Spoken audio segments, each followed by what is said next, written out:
ഒന്നുകൂടി ഗേറ്റ് തുറന്നു ചെല്ല് ചേച്ചി എടാ പോ ഗേറ്റ് തുറന്നു പോ. ഞാൻ അഴിച്ചു വിടാന്ന് കേറില്ല ഉള്ള കാര്യം പറയാം. പൊയ്ക്കോ, ഞാൻ അഴിച്ചിട്ടാ. പൊയ്ക്കോ.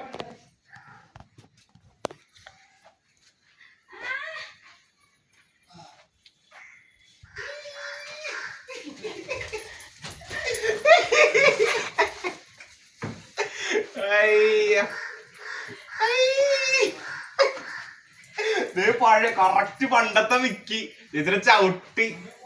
ഓ വണ്ടി ഇങ്ങനെ അല്ലായിരുന്നാണ് മിക്കി എന്ന് വിളിച്ചോ. വിളിക്കണോ?